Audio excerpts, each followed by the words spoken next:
I wanted to see if you could get her purr. She is just, every time you touch her, she just instantly starts purring. I say her because she's just a little sweetheart.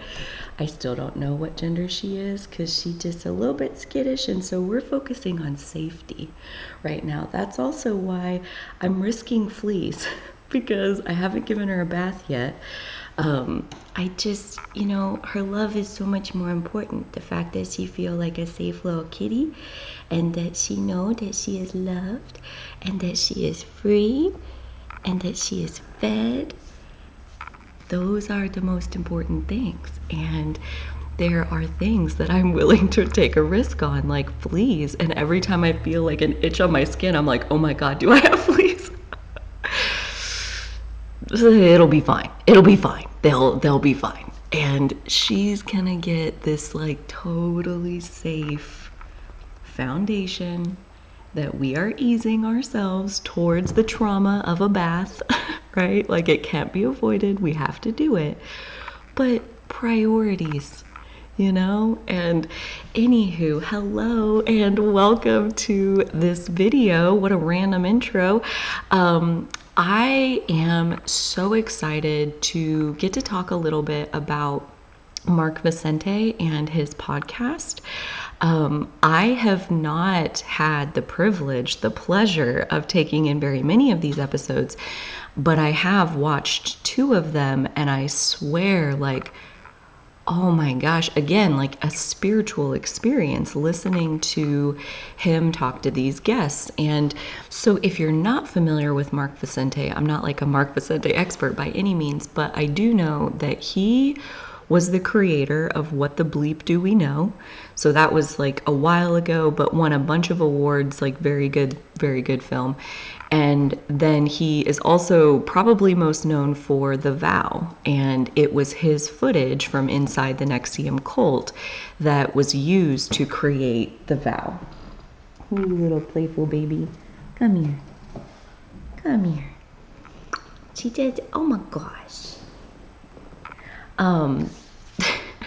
So yeah, The Vow, seasons 1 and season 2, not all of his footage was what The Vow was, but like a lot of the inside the cult inner workings footage, like that was what he was shooting, and that was kind of his role, was to document what was going on inside the cult. And these 2 episodes that I watched the Guy Pearce one yesterday and then the Mike Rinder one this morning, and both of them are so good. Guy Pearce is an actor and I don't know that he necessarily shared that he has any like cult background, but he was like super fascinated by Mark's experience, and so he asked a lot of questions of Mark, and so that was really cool to get to hear so much of Mark's experience. But then also Guy Pearce happens to be an Aries North Node, so it's like, there you go.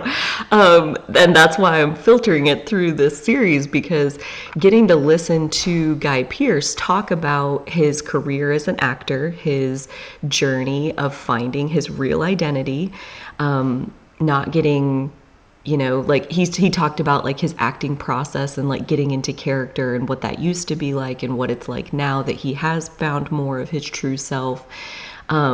It was just all very good. They also spent a lot of time talking about truth and lying. And he said something that I thought was very, very empowering. He said many things that were very good. But one of them was like basically acting. Like we all are born with this skill to act. And that has nothing to do with whether or not you are an actor. It's everything to do with, like just saying something that's not true. You can say whatever you want and it doesn't have to be true. You can say things that you don't mean. You can say something knowing that someone thinks you mean something while you actually mean something else. All of this would fall into the realm of the skill of acting. And so he said, we're all born with it. And what you do with it is kind of on your soul. Like, that's like where karma comes from, either good or bad. Like, are you choosing to use it for good, or are you choosing to use it for bad, for like your own purposes, where you're exploiting, taking advantage of other people? Because you can do whatever you want with any of the tools that you have. So that acknowledgement of, essentially, like, we all have the skill of acting, meaning we all have the capacity to lie. Like, I felt that was really related to this whole concept of the Libra South Node. And that's about the time I was like, I wonder what his natal chart looks like. And I go pull it up and I'm like, well, golly gee, another Aries North Node. So again, like, very, very cool timing, and always have been a big fan of Mark Vicente through The Vow, which I shared I've watched over and over and over again. But to see him just get to kind of talk and share, and he's clearly done so much healing. For example, like, at this point, I think this was on the Guy Pearce episode, where he was like, this has reached the stage where this is the best thing that ever happened to me. And then on the Mike Rinder episode, Mike Rinder said, I used to think that I was saving the world with Scientology, and now I feel like I'm saving the world from Scientology. And I was like, yes, exactly. Like, that is what I'm talking about. And that reminds me too of Mother Undercover that I talked about last time, where like the way that they first fell in love, well, I guess Mike didn't technically fall in love. He was 5 years old when his mom took him to Scientology, but Mark was an adult when he joined NXIVM, and he was there for 12 years. Mike was obviously involved in Scientology for much longer than that, but to listen to them talk about the journey of waking up and healing and everything that they went through, it was so incredibly powerful, for this same reason of what I was sharing last time about Shalise and cults to consciousness. Like, I know even they talk about, like, I hope this helps, all cult survivors, like, all, regardless of if it's Scientology or NXIVM or, anything, whatever. I hope this helps them. And what I want to say is, like, I have never been in a cult, and they are deprogramming me with their content. Mark Vicente, the Scientology content I've watched, the cults to consciousness, which spans like all these different religions and cults and things, like, all of that is deprogramming me, like, just off of my upbringing. Like, the conclusion that I want to reach, like, very simply, is that we are all brainwashed individuals. Period. Like, full stop. We are all brainwashed. That's kind of the whole point of what childhood even is. That's the whole point of, like, what parenting even is like, it's your job to induct your child onto the planet. No different than the indoctrination that people go through inside of a cult or religious organization or the military. Like, I love that's where the conversation is heading, is away from cults and towards high control groups. And you know what a high control group is?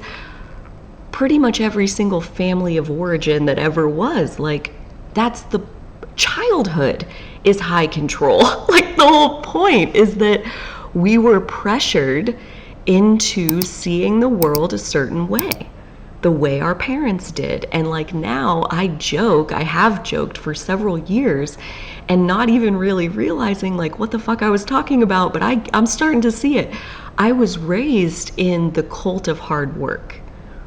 Like, I was raised on this set of values and principles that prized work ethic and productivity, and a half day, as my dad says, is a 12-hour day.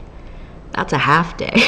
That's a half day of work, is if you work for 12 hours. And if it's not a half day, then he's notorious. Like, in his heyday, he's working like 18 to 20 hours in the day, and then go grab like 3 hours of sleep or so, drive time, a little bit of food, like, you're back to the job. And that was his work ethic. He's an Aries South Node, so is my mom, and they both have Saturn in Capricorn. So like, they have this drive, this determination to do whatever it is that they're going to set their mind to anyway. But that Saturn and Capricorn piece where they lack the confidence that says, no, I can do whatever I set my mind to. You know, like a confidence in earth energy is knowing that, like, no matter what it is, if I spend enough time, of course I'll be able to create it. Like that's a high frequency mastery of earth energy. So to have your Saturn in an earth sign, there's like this lack of wisdom that you can do it. Like you're having to prove to yourself that you can do it. And so they both were just bow down and worship at the altar of hard work. Like they believed that, like, if you're not working 20 hours a day, you're not giving it everything you have. And for Saturn and Capricorn, for Aries South Node, like, I can totally see exactly where they were coming from. And, you know, my mom's family, especially, her parents were entrepreneurs also. So like they had the same exact setup as like what my parents eventually did, which was my grandma took care of the books and my grandpa drove semi trucks for a while, and then he built pipe fence. And so like, they had this division of labor where they were running the business together. He did all the work and she like ran the business, like took care of the bills, that sort of thing. And that's eventually what my parents had as well. And they shared this philosophy, all of them. I grew up right next door to my grandparents. That's why I go into that, because it was basically like, no matter which house you go to, you're getting the same exact treatment. So like, there was no escape. There was no shoulder to cry on. There was only the cult of hard work. And then my mom's sister, their family's in agriculture, like farmers. And so again, like same thing, like sun up to sundown and then some, like just year round, 7 days a week, like hard work. And I am blessed, like blessed with my own energy, with my own life path, which basically is like a rest and recovery lifetime. Like that's what I'm here to do in this lifetime, is to find inner peace, is to heal my energy, is to heal my exhaustion, heal my greatly fragmented, overgiving for lifetimes energy. And that's what I'm here for. And so to have that kind of a purpose and be born in the cult of hard work, to say it fucked me up was like... So to basically summarize, I mean, I feel like what I'm saying is that we are all raised in the cult of our parents' beliefs. You know, like Libra South Node, like we all got programmed when we got here. We all got taught right versus wrong. We all got taught another person's idea of justice and socially acceptable behavior. Like those definitions were based on the household we were raised in. So we all grew up in a cult to some extent. And we've all been in other cults. There's something called the cult of two.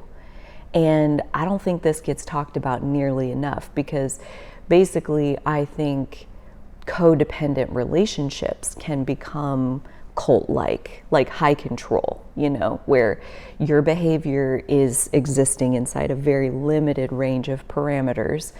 And if you step outside, there will be consequences. So you can have two people in a relationship that informally takes on these qualities of a high control group. And again, I'm like,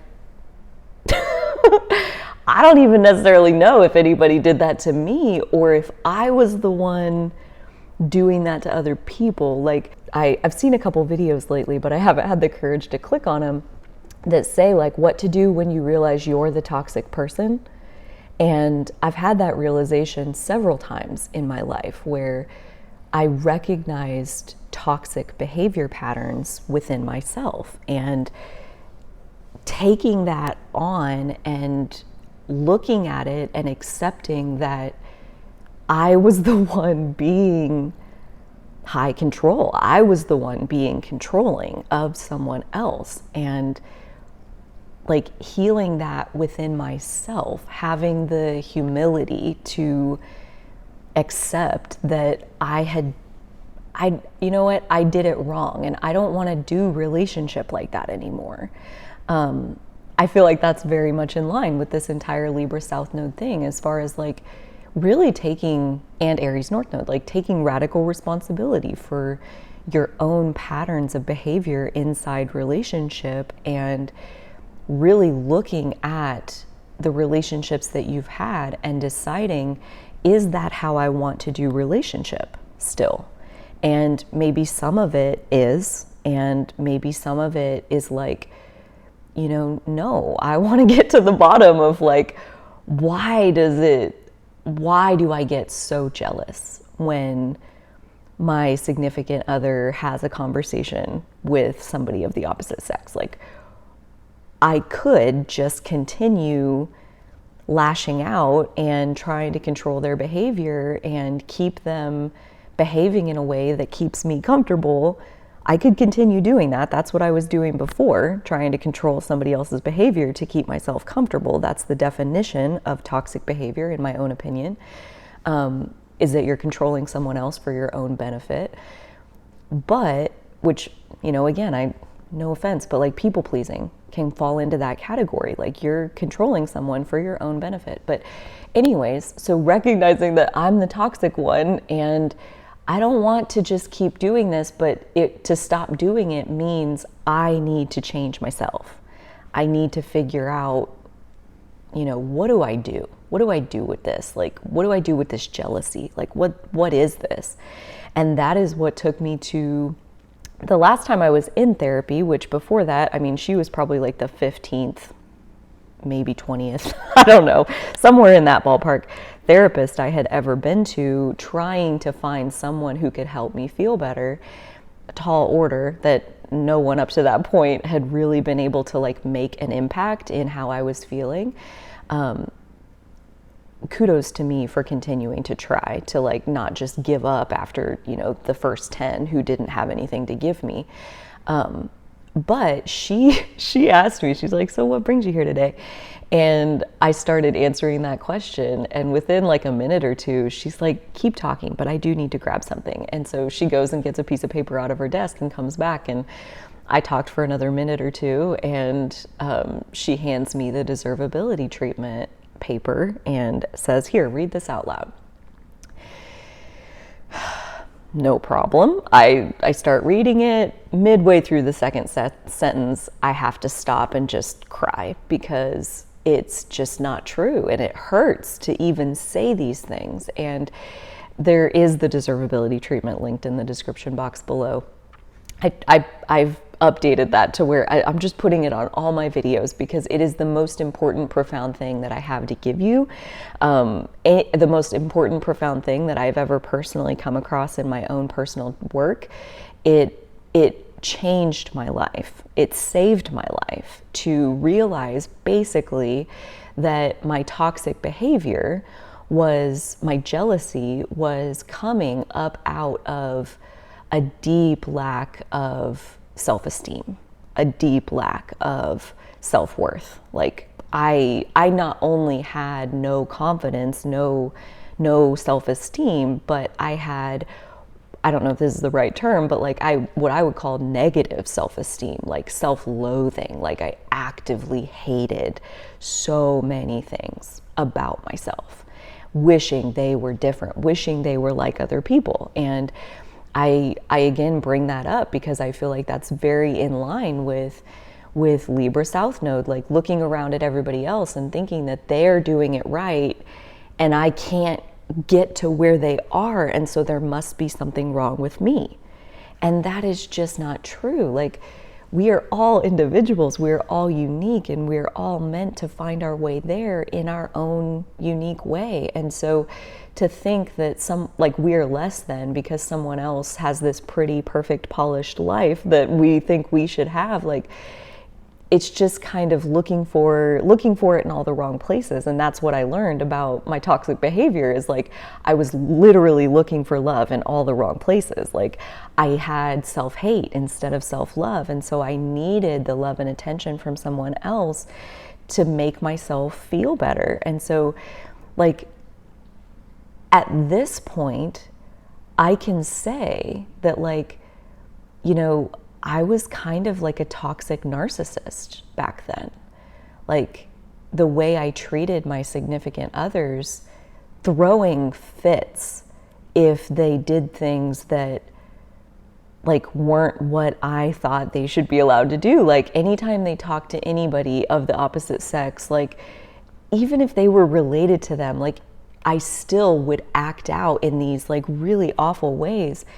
And I see now that, like, you know, I wasn't doing that for no reason. I was in pain. It hurt to witness.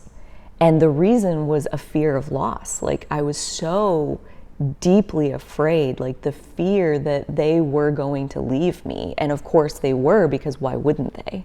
You know, like this fear was just too much to handle. And the only thing I could do to make it stop was stop their behavior. I need to stop seeing this, like, and you need to stay because you're my only source of love. And you need to stop doing that, because when you do that, I stop feeling your love. And instead I go back to feeling my hatred at the fear of losing you. Like I'm going to be all by myself. Like it was exhausting to live like that. And to come to the realization, you know, 7 years ago, getting handed the deservability treatment, that like the reason for it is a deep lack of self-worth. It's a deep hole. It's a deep fear of being alone, of social isolation, Libra South Node. Like we aren't meant to be alone. We're meant to be in connection. And when we have no sense of feeling worthy of connection, once we get a hold of one, it's like we have to hang on to it like it's life or death, because it is. Because we don't deserve this, and it's only a matter of time until the other person realizes it.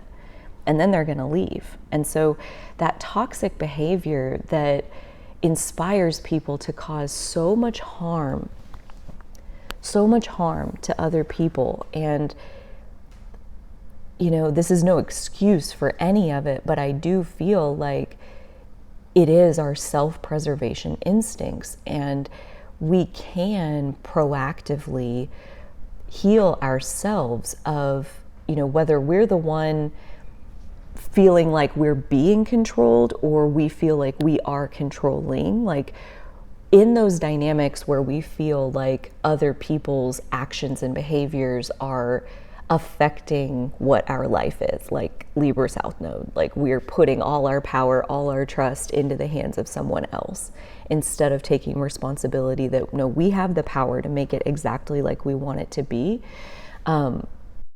We can lean proactively into that. And I think the deservability treatment is a great option. I mean, obviously trust your instincts and go there if you're called. Check out the link if you're called.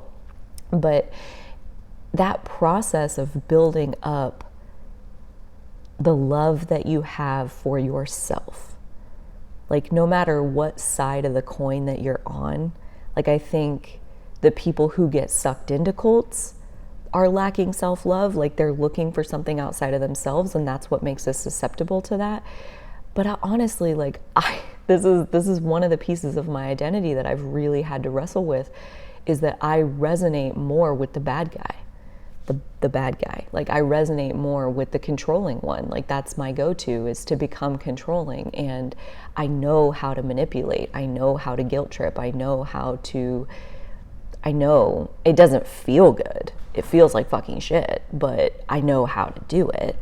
And thank God for the empathy, the little bit of empathy I used to have, and the empathy building practices that I've worked on that have let me see that, yeah, like when I feel bad, that's because I'm making somebody else feel bad. Like when we suppress other people, we are creating a karmic debt for ourselves. Like it doesn't, it doesn't just go away. No matter what the law or society is doing to hold people accountable, the universe is like, I remember what you're doing over there.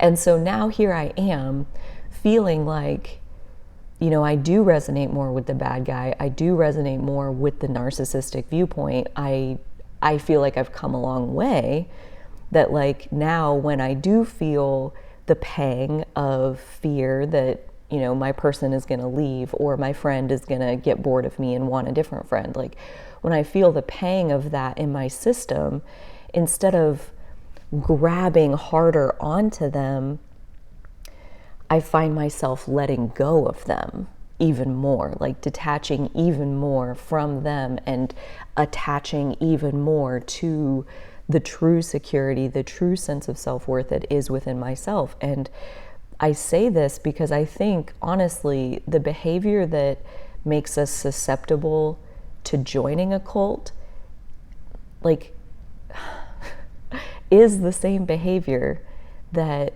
makes some people susceptible to forming a cult, a high control group, even if that's you and one other person.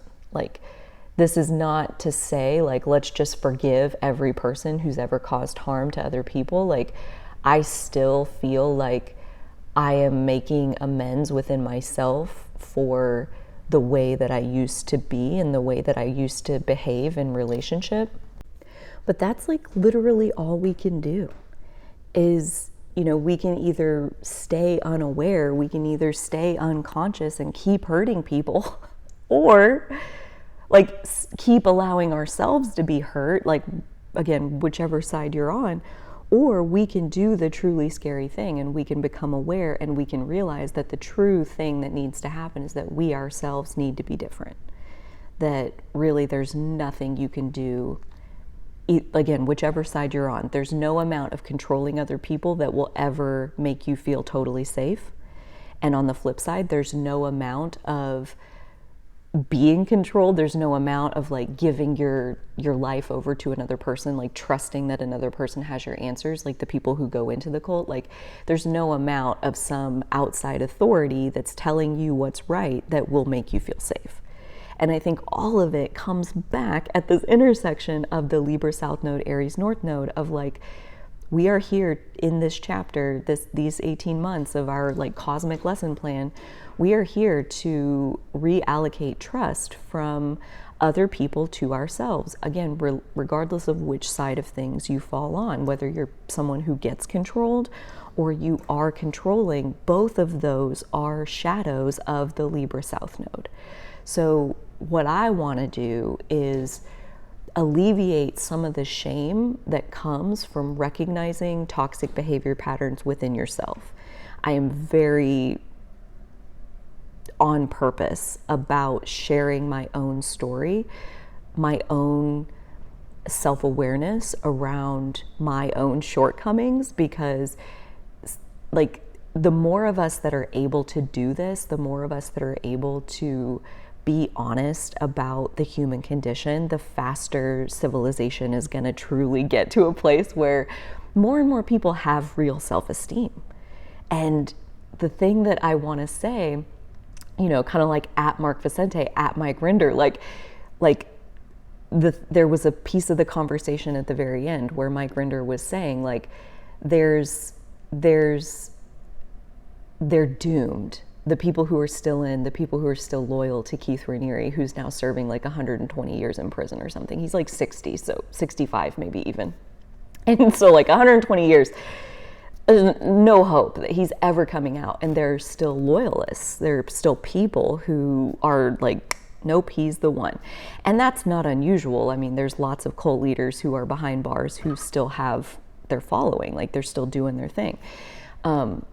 And Mike's opinion was that these loyalists are doomed. Like, there's nothing that can ever get them to wake up at this point. Like, if nothing that's happened so far is going to do it, then nothing is going to do it. And I have a different opinion, and I love opinions at this point. Like, now that, like, being okay with people having opinions is what gives me this sense of like, people are allowed to dislike my opinion because sometimes I don't like their opinion, you know, and I don't like that opinion that they're doomed. I don't believe anybody's doomed.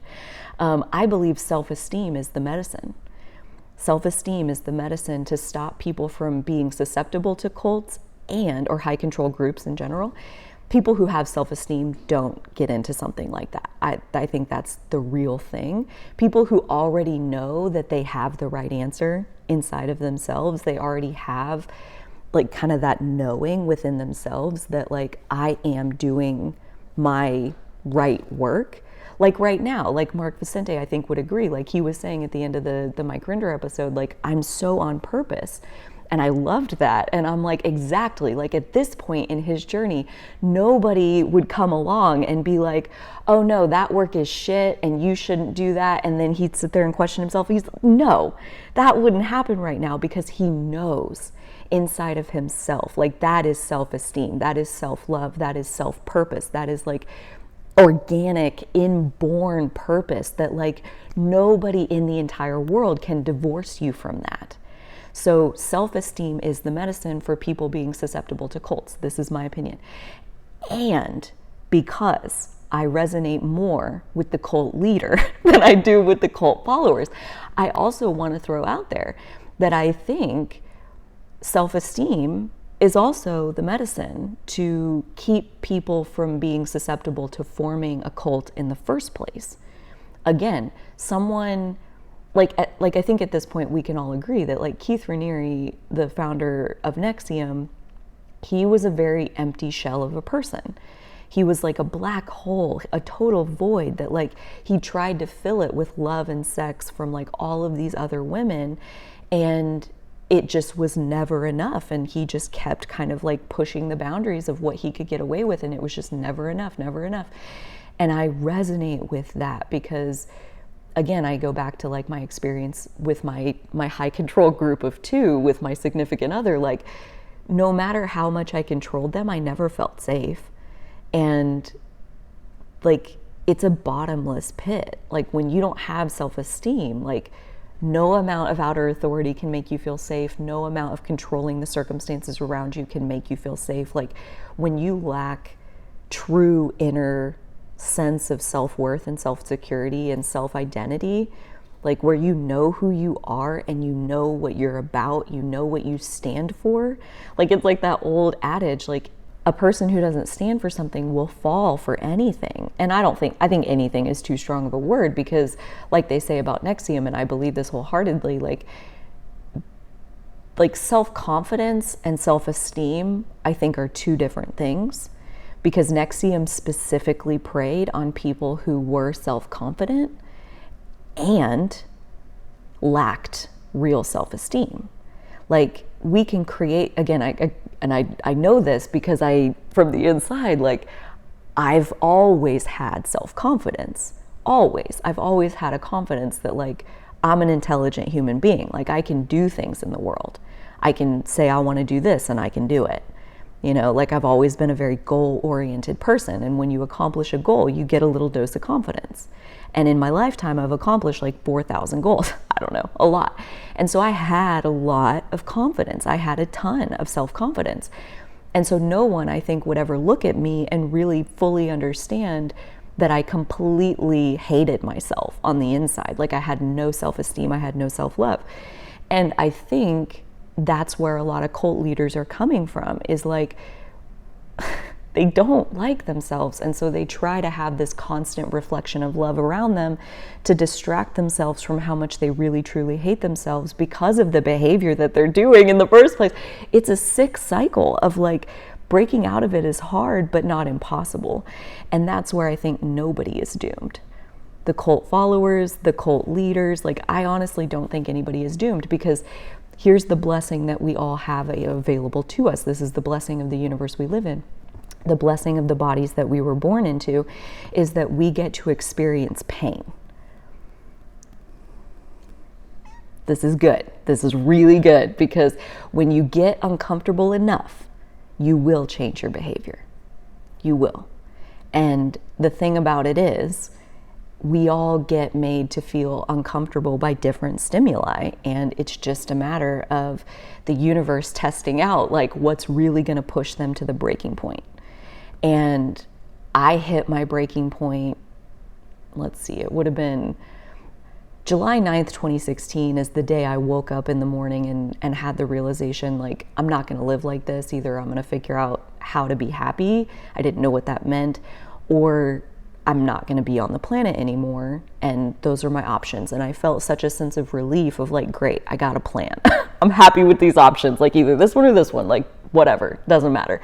One of them is going to happen and I'm going to like it because either one of these, great. And 2 days before that, I was curled up in a ball on my living room floor, wailing like an animal with my leg caught in a trap. I was in the worst emotional pain I've ever felt in my entire life. And we don't need to get into like why, it doesn't really matter, but like life will bring us to our knees when we are ready. When we're ready to let go of something, when we've had enough. Life will hurt us. It will break our heart.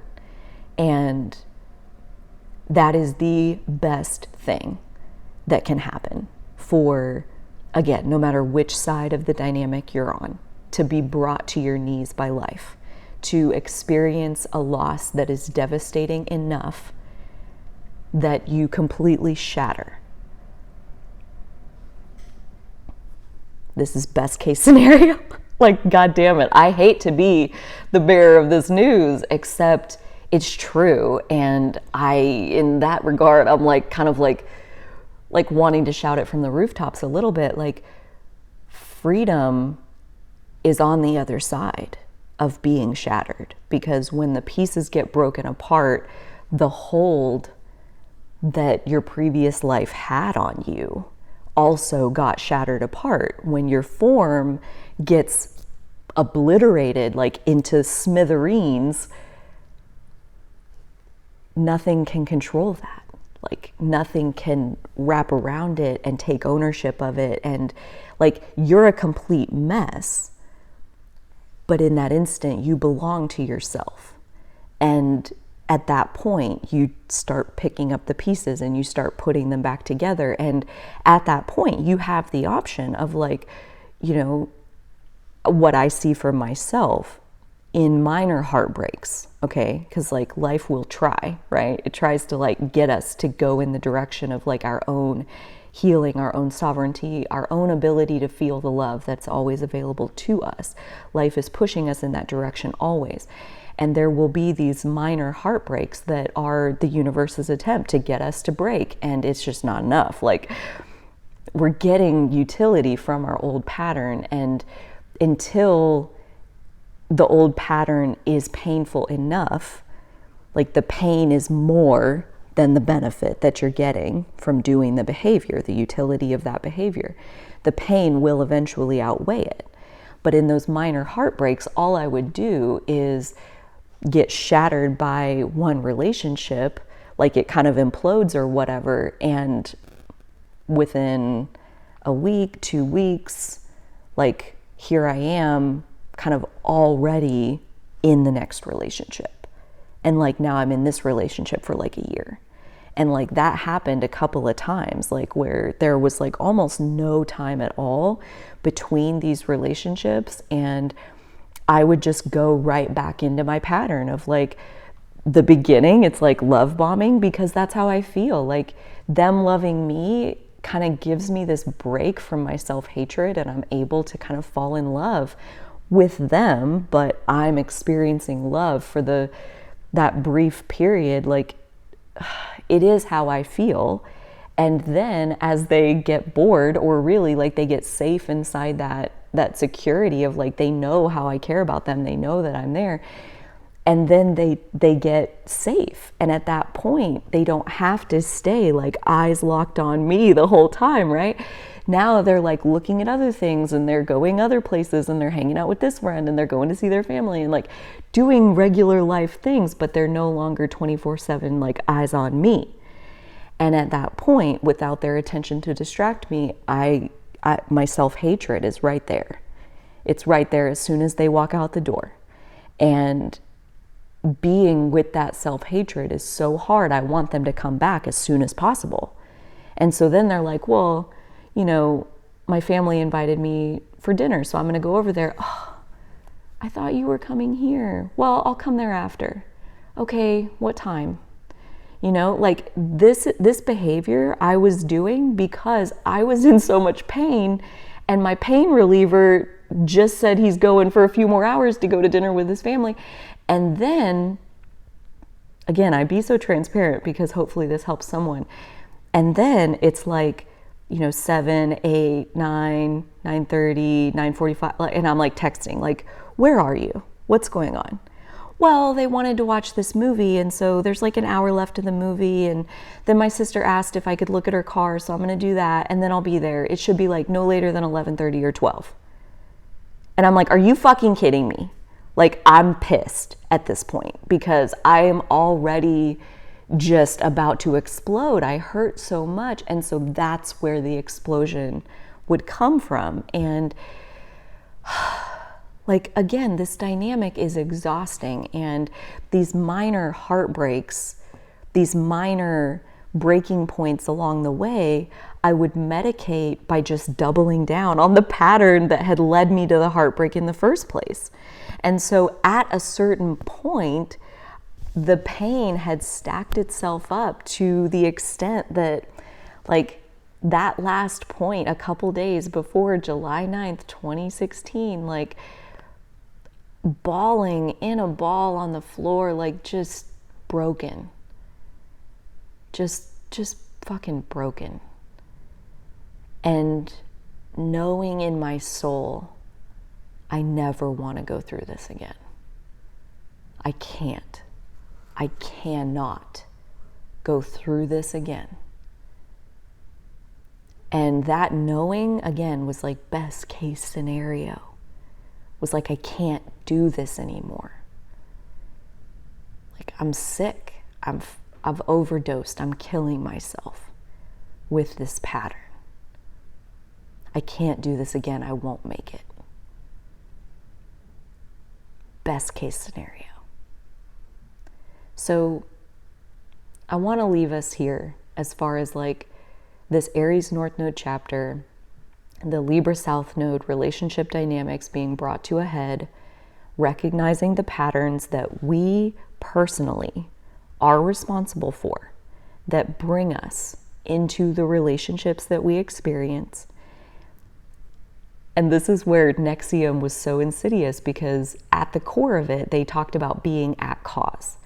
And that part is true. That part is true. Keith Raniere, the leader, ended up using that to manipulate and control people, and like kind of like used it as a mask to hide behind to kind of like assert his will and get into people's heads. But the fundamental concept of being at cause in your life is a critically important piece that like this Aries North Node is asking for from us all, is radical responsibility about what your life is, because your life is a result of the patterns of choices that you make. For better or for worse, your life is the result. 2 + 2 = 4. You make this choice and this choice, you get this. So taking responsibility for what your life is means taking responsibility of the choices you made. And the beauty of that, the reason that that is so critically important, is because if the whole point is that you made the choice, then that means you can make a different choice. You can figure out, you can go to therapy, you can get handed something that can change your life, that can get you to see yourself completely differently. You can make a different choice. But as soon as we get back into the victim consciousness of someone else is responsible, someone else has the power, well, they decided and they said I couldn't, so I can't. As soon as we're back in there, we're no longer responsible for the outcome, meaning we have no power to make a different choice. We're at the mercy of the courts. We're at the mercy of our partner. We're at the mercy of whatever, like this outside source. And that's where everything gets completely convoluted and stops making sense. Like, we have to be in the driver's seat. We have to be at cause. We have to take radical responsibility for what our choices are. And even when we have to realize that we are the toxic one, we are the one manipulating other people to get something for ourselves. You know, even the people who joined NXIVM, they wanted a sense of self-esteem. They wanted somebody to be able to help them find that. And like, that's not inherently wrong or bad. But as soon as we put somebody else on a pedestal, like they have the answer for who we are, we're no longer in the driver's seat. We're riding in their car. And now we're at the mercy of whatever they're doing. And at some point, we have to make the choice to get out. And I think none of us are doomed at all, because life is always working in our favor. Life is always, when we're in a self-destructive pattern, life is always trying to break us. Like, there's a book called The Way of Integrity. Someone reminded me of it the other day, that like the very first chapter of The Way of Integrity is the dark wood of error. And Martha Beck talks about the mood monsters of self-doubt and imposter syndrome and just this hollow feeling of just total purposelessness and emptiness and self-loathing and depression and anxiety and like all the worst of the human experience. And what she says is that those mood monsters are your best friends in the dark wood of error, because they will chase you out. They will make it so fucking painful that you cannot stand to stay there another minute. And the thing is, like, when we experience enough pain, when it hurts bad enough, we will pull our hand off the source of what's hurting us. None of us are doomed. When it hurts bad enough, we will let go. And until we are properly shattered, the self-destructive behavior that brought us there in the first place will just continue to play itself out. And so this Aries North Node chapter is no fucking joke. And any of you who are in this contemplation with me, I am sending you the biggest heart hug. Like, I can feel my heart just like going out and wrapping around your soul, because bless your sweet heart for looking at yourself and looking at the choices you're making and taking the leap of faith and courage that it requires to become radically responsible for what and who and everything that you personally stand for. To have not a single sight to source. Like, I got nothing. I have no evidence that tells me I'm right. I have no evidence that supports me in my standing. I am completely unresearched. I am 100% intuitively me. That takes a level of courage that is beyond a lot of people in this world. And so if that's where you are, is like stepping fully into trusting yourself to know what's right with zero evidence to back it up. Like, I just gotta say, whether you are biologically male or female, the balls on you are impressive, okay? So kudos on everything you are doing right now. If you've enjoyed this video, do give it a thumbs up. I would love to hear from you down below what you think of these new videos, this kind of new style where it is so much commentary about these examples from real life. This cult space, this high control space of understanding deprogramming, like understanding how to unravel what other people taught you was right and wrong. I feel like the time to talk about this is now. The Libra South Node, the Aries North Node, like we are Pluto shifting into Aquarius, like we are in this energy, this push for people to find their sovereignty like never before. And honestly, it's like seriously my pleasure and my privilege to even get to add to the conversation like one drop in the bucket. So cool for you. If you've made it this far, honestly, thank you for watching. I really appreciate you. I appreciate everything you do to support this work and this channel. Finding more people to hopefully help more and more people find their own sovereignty, find their own real self-esteem, and with that, lot less pain, being perpetrated in this world, right? Hurt people hurt people. So we can start by healing the hurt inside ourselves. And this Aries North Node chapter is so supportive of that. And I am so supportive of that. So thank you so much for being here. Until next time, I do hope that you'll take such good care of yourselves. And so will I.